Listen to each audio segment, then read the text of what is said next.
Casi un año después del controvertido encuentro que mantuvieron en Los Pinos, cuando Donald Trump era candidato republicano a la presidencia de Estados Unidos, el ahora mandatario y el presidente Peña se volvieron a encontrar en Hamburgo, en la reunión del G20. Un encuentro que sirvió para reafirmar que la negociación del Tratado de Libre Comercio se abrirá el 16 de agosto y que terminó en controversia por un tema que no se abordó en esa reunión, la construcción del muro fronterizo. ¿Qué tal? Soy Pablo Iriarte. Cuando terminaba el encuentro, le preguntaron a Trump, fuera de contexto en estos gritos que da la prensa estadounidense, si México pagaría el muro. Y contestó que absolutamente, aunque el tema, luego se confirmó, no se abordó en la reunión. También Trump se reunió con Vladimir Putin, con el que acordó crear un sistema de ciberprotección mundial, que horas después fue desmentido por el Departamento de Estado de la propia Unión Americana. No se termina de entender, de comprender que los dichos y los tweets de Trump, atropellados y provocadores en la mayoría de los casos, no suelen coincidir con la política real. Hola, soy Jorge Fernández Menéndez y esto es México Confidencial.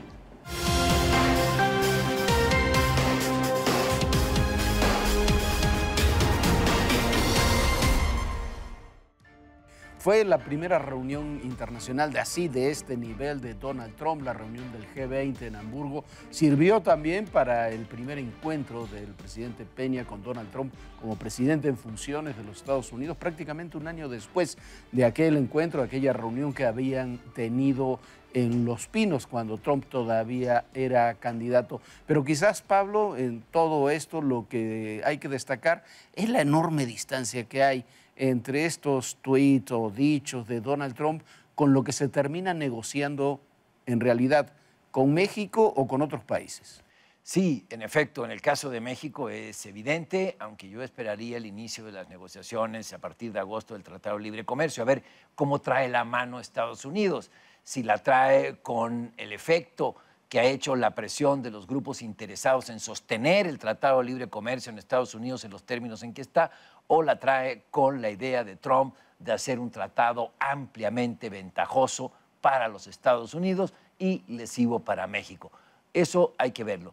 Yo lo que destacaría, además de lo que tú mencionas, es el aislamiento de Estados Unidos en la reunión del G20.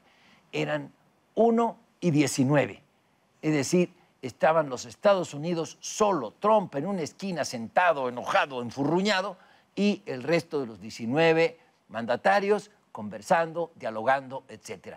Esto nos revela que Estados Unidos se encuentra en el fin de una etapa hegemónica. Estuvo en contra de todo. Los acuerdos fueron irrelevantes, lo que llegó el G20, y con Estados Unidos con tendencias aislacionistas, con aversión al multilateralismo de la Unión Europea, por ejemplo, y con tratar mal a sus aliados y tener vasos comunicantes muy sólidos con sus tradicionales adversarios, yo creo que plantea una nueva etapa para las relaciones internacionales en el mundo. Estamos en el umbral de algo que viene, no sé bien a bien qué será, pero esto va a cambiar. Lo que es notable en este sentido es que Estados Unidos renuncia voluntariamente de alguna forma al poder hegemónico que había tenido Exacto. desde el final de la Guerra Fría. Exacto. Eso es lo que está renunciando Donald Trump y como tú dices, llama la atención, están 19, así fueron incluso las votaciones sobre cambio climático, 19-1, y un acercamiento con Rusia, una reunión con Vladimir Putin en medio de las acusaciones. Los asesores de Donald Trump le decían que no hiciera esa reunión, que solamente hubiera un saludo protocolario. Una reunión que iba a durar 20 minutos, dura 2 horas y media. Discuten esto del escudo de protección ciberespacial para tener cuidado con la información, proteger. Y horas después de lo que lo anuncia Trump, lo desmiente el Departamento de Estado. O sea, no solamente se está abandonando el papel hegemónico que ha tenido Estados Unidos durante tantos años, sino se lo está abandonando de la peor manera posible. Porque hay contradicciones, discursos que no checan. Es una situación muy difícil la que se está viviendo y muy impredecible también, cuando los funcionarios, el secretario de Estado Tillerson y otros funcionarios dicen con otras palabras, bueno, no le hagan caso al presidente, lo que vamos a discutir es lo que tenemos ahora sobre la mesa puede ser gravísimo para una potencia como la Unión Americana. Puede ser, exactamente. Es muy grave si es un presidente de ornato, y además de un ornato de muy mal gusto, por cierto, sino que también lo que pienso es que, a final de cuentas, el que manda es Trump. O sea, las decisiones en materia comercial, si estuvieran en manos del equipo negociador que tiene para tratar los temas del Telecán con México, me parecería bastante sensato. Pero la última palabra, me temo, la va a tener Donald Trump. Y es capaz de correr a sus asesores, de quitarlos del puesto, de relevarlos, de poner otros o decir simplemente yo no firmo. Y que esto se alargue más allá de la elección presidencial en México, y eso me parece negativo. Bueno, eso es una posibilidad, pero sí, el negociador en jefe el lunes pasado acaba de declarar que la negociación, como se dijo, comienza el 16 de agosto, sí, duraría 3 meses y tiene puntos muy acotados, por lo menos en el tema TLC. Sí, dudo que dure 3 meses la negociación. Creo que va para largo. Van a querer y dar un golpe de mano en muchos aspectos. Vamos a tener una probada del nuevo Estados Unidos en esta negociación del Tratado de Libre Comercio. Un Estados Unidos que no rechaza el libre comercio, pero quiere un ventajismo absoluto, que rechaza el multilateralismo y que, por tanto, tal vez pretenda un tratado solamente México-Estados Unidos, un tratado comercial México-Estados Unidos diferentes al tratado trilateral que existía. Y cómo viene este nuevo país encerrado en sí mismo, que renuncia a ser el liderazgo en cuestiones fundamentales para Occidente, como es el libre comercio, entre varios otros que ya tocaremos. Pero mira, a ver, yo tengo una duda. Ese sin duda puede ser el interés de Donald Trump o de alguna de la gente que rodea a Donald Trump, de Steve Bannon, de este grupo más Sí. de ultraderecha que está ahí en torno. Pero también la globalización económica es muy difícil de parar con discursos o con decisiones políticas. Las grandes empresas de Estados Unidos ya están en la globalización.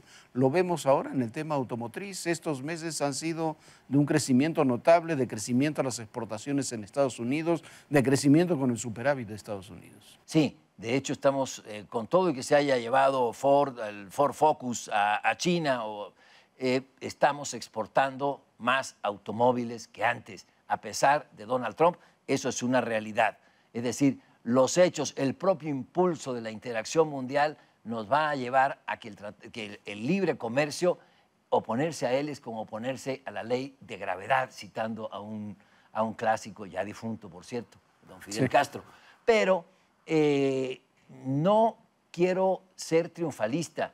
Veo esta negociación del Tratado de Libre Comercio como que algo tiene que ganar Estados Unidos, algo necesita ganar Donald Trump para tener un acuerdo mucho más favorable que el que nos ha permitido hasta ahora tener una balanza comercial amplísimamente favorable en la relación con los dos países. Es decir, ya no un tratado favorable a México, sino que sea, pues, perjudicial para nuestros intereses. Eso va a tocar también las fibras sensibles de la industria norteamericana que exporta a México, que importa desde nuestro país, sí, pero ha llegado a la presidencia de Estados Unidos un mandatario atípico que no sabemos cómo va a reaccionar y para dónde va a disparar en el último momento. Bueno, eso sí es verdad, pero quizás en la negociación del Tratado de Libre Comercio hay un punto fundamental que tú decías, bueno, ¿durará 3 meses o no?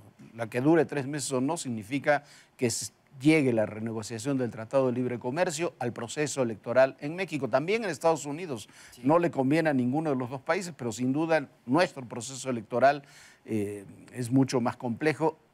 Y ahí sí yo no veo que nadie le pueda interesar que en plena campaña electoral, allá por marzo, abril, mayo, uno de los temas de debate sea las cláusulas de libre comercio dentro del tratado. ¿Sería costoso para Estados Unidos? ¿Sería costoso para México?